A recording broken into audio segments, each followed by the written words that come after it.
Hey, everyone, Noah here. The stage was Thunder Bay, a Canadian city perched on the ancient rocky shore of Lake Superior. The air was cold, carrying the damp mineral scent of the greatest freshwater reservoir on Earth. Before a crowd of citizens, journalists, and grim-faced officials, Prime Minister Mark Carney stood, a single piece of paper in his hand.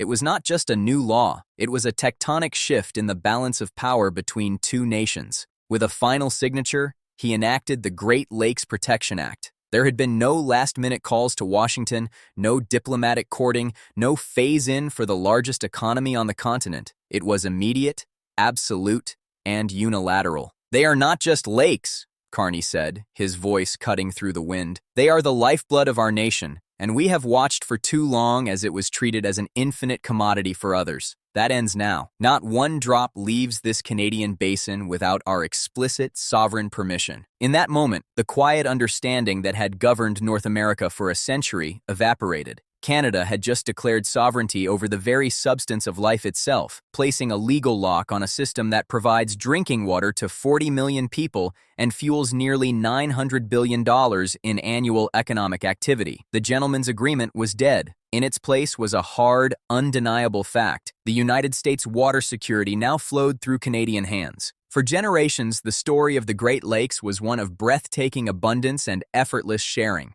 They were a geographic marvel. 5 interconnected freshwater seas, Superior, Michigan, Huron, Erie, and Ontario, holding roughly 21% of the world's surface freshwater. To stand on their shores was to feel a sense of perpetual security. This abundance bred a system of management built on trust and minimal interference.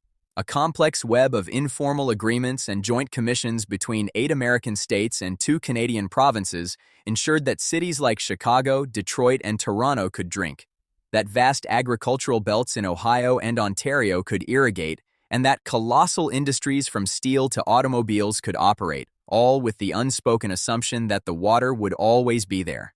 It was a shared resource so vast that the concept of scarcity seemed like a myth from a desert land. Water was simply a fact of life, as available and unquestioned as the air. This era of plenty created an economic colossus. The basin became an industrial and agricultural powerhouse, a maritime highway for iron ore and grain, and a recreational paradise. The numbers that described it were almost too large to grasp. 6 quadrillion gallons of water, 40 million dependent people, $56 billion in annual agricultural output, a total economic engine worth $890 billion every year. The system worked because the resource seemed limitless. American needs were met, Canadian needs were met, and no one looked too closely at the map that showed the political lines cutting through the blue. Then, the world began to change. The first signs were subtle but persistent, recorded by hydrologists and climatologists before they entered public consciousness. Starting in the early 2000s and accelerating dramatically after 2010, the lake levels began to fall. Superior, the deepest and coldest, retreated from its stone beaches, exposing sunken shipwrecks like bones. Michigan Huron hit lows not seen in decades. Warmer air temperatures arrived earlier and lingered longer, reducing the protective winter ice cover that curbed evaporation. Precipitation patterns shifted, delivering less snow and rain to replenish what was lost. The delicate, ancient balance that sustained the hydrological cycle of the basin was being altered by climate change. The era of endless water was ending. This new reality collided with a growing catastrophe in the American West. The Colorado River, the artery that sustained 7 states and vast agriculture, was failing. Reservoirs like Lake Mead and Lake Powell became haunting symbols of depletion, their bathtub rings marking a retreating hope.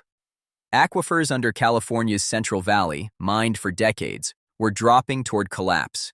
Phoenix, Las Vegas, Los Angeles, cities built on an arid gamble, faced a future of brutal rationing and economic ruin. As panic spread, the gaze of desperate politicians and water managers turned inevitably, irresistibly, north, to the Great Lakes. The contrast was cruel and obvious. Why should the Southwest wither while the Midwest held a literal ocean of freshwater? The proposals, once dismissed as science fiction, began to surface in legislative chambers and engineering conferences with serious backing. Detailed plans were drafted for monumental infrastructure, a network of massive pipelines, pumps, and canals that would move water from the Great Lakes Basin over 1,000 miles to the parched cities and farms of the Southwest. The argument fueling these dreams was emotionally potent and politically powerful. This was a national crisis requiring access to national resources. The rhetoric ignored the international border that sliced through the heart of the resource. The lakes were increasingly framed not as a shared binational treasure, but as an American strategic reserve held in trust, with Canada as a reluctant custodian. This framing reached its most dangerous and explicit form during the presidency of Donald Trump. His approach to international relations, transactional and zero-sum, saw the Great Lakes through a simple lens: power. He publicly mused that water flowing through or alongside American territory was, by right, American property. In private meetings and public rallies, he framed Canada's cooperation as optional, suggesting that if the need became dire enough, the United States had the strength to simply take what it required. The threat was rarely spelled out in formal diplomacy, but its implication was clear. In a contest of wills between a superpower and its resource-rich neighbor, the superpower would prevail. Trade tariffs on Canadian steel, aluminum, and agricultural products were his weapons of choice, designed to show economic dominance and force compliance. He believed Canada's economy was a dependent satellite, vulnerable to pressure, and that its government would ultimately bow to American demands to avoid pain. This calculation failed to account for two things: the profound shift in Canadian public sentiment as they watched their waters recede and foreign claims grow, and the strategic mind of Mark Carney. Carney, a former central banker with a global reputation, did not see the lakes as just water. He saw them as the ultimate strategic asset in an era of climate crisis. He looked at the map with a cold economic eye and recognized the fundamental truth: half the basin and control over critical outflow points was sovereign Canadian territory. The water that Detroit drank first flowed past Canadian land. The channel that drained Lake Superior was in Canadian hands. The entire St. Lawrence Seaway, the only maritime exit to the Atlantic, was under Canadian jurisdiction. Unlike a tariff on cheese or lumber, a restriction on water had no workaround. You cannot substitute it, you cannot synthesize it, and you cannot easily seize it without causing a self-inflicted catastrophe. Carney understood that Trump's bluster had handed him a political gift: the justification to act unilaterally in the name of national defense, with the overwhelming support of a Canadian public that felt both threatened and taken for granted. The Great Lakes Protection Act was the instrument of this new reality. It was not an amendment or a tweak to existing policy. It was a comprehensive legal fortress. Previous Canadian bans on bulk water exports were porous, riddled with exemptions for bottled water, small-scale industrial use, and ambiguous language about intracontinental transfers. The new law sealed every crack. It defined removal in the broadest possible terms. It placed absolute authority for any water transfer, whether by pipeline, tanker, truck, or even in bottles, in the hands of the federal government in Ottawa and the relevant provincial premiers. Most critically, it applied unequivocally to transfers within North America. The dream of a pipeline to Arizona was not just politically difficult now, it was explicitly illegal under Canadian law. The water, as a physical entity within the basin's boundaries, could not legally leave. The effect on the United States was instantaneous and profound at both the economic and strategic level. Economically, the act injected a massive dose of uncertainty into the $890 billion Great Lakes economy. Every business plan, every agricultural forecast, every municipal budget in the American lakeshore states had been built on the foundation of guaranteed water access. Now, that guarantee had a caveat written in Canadian law. While no one believed Canada would irrationally shut off taps, the mere existence of the legal authority changed the calculus. Major industries faced a new category of sovereign risk. A steel mill in Gary, Indiana, or an automotive plant in Lansing, Michigan, could no longer assume its water supply was as secure as the ground it stood on. It was now contingent on the continued stability and goodwill of the Canadian political landscape. For the drought-stricken western states, the blow was absolute. Their hoped-for lifeline was severed before it could even be proposed. Governors in Arizona, Nevada, and California reacted with a mixture of fury and despair, accusing Canada of resource nationalism at a time of humanitarian crisis. They lobbied Washington to respond with overwhelming force, demanding trade sanctions, abrogation of treaties, or any lever to compel Canadian cooperation. Strategically, however, Canada's position was almost unassailable. This was the core of Carney's move. The United States possesses the most powerful military in human history, but it is useless in this conflict. How do you wage war for water against your northern ally? An invasion to seize control of Sault Ste. Marie, the Welland Canal, or the St. Lawrence Seaway would immediately poison relations for generations, provoke a global outcry, and, most importantly, risk catastrophic damage to the very infrastructure upon which American cities and farms depend. You cannot bomb a water pipeline that feeds Cleveland. There is no tactical airstrike that can increase the flow from Lake Huron.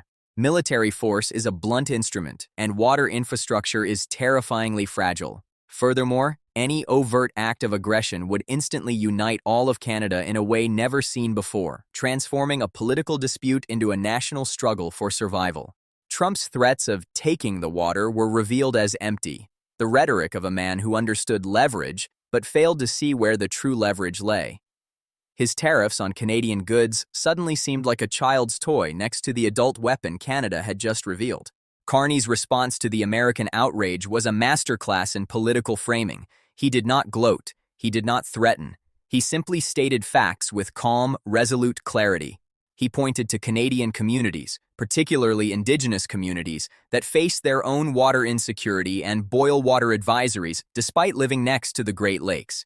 He framed the act not as an act of aggression, but as an act of stewardship and national priority. "We have a responsibility to our citizens first," he stated. "The United States' failure to manage its own water resources in the Southwest does not create an automatic claim on Canadian resources. We are happy to cooperate, but we will not be coerced. Our sovereignty is not for sale, and our water is not for extraction." This message resonated powerfully within Canada. For years, Canadians living around the lakes had felt a simmering resentment. They had watched multinational corporations like Nestlé extract millions of liters for bottled water with minimal oversight or benefit to local communities. They had seen the quality of their own shorelines and drinking water sources sometimes degrade while the focus remained on supplying American industry. Carney's ban gave them a sense of control and protection.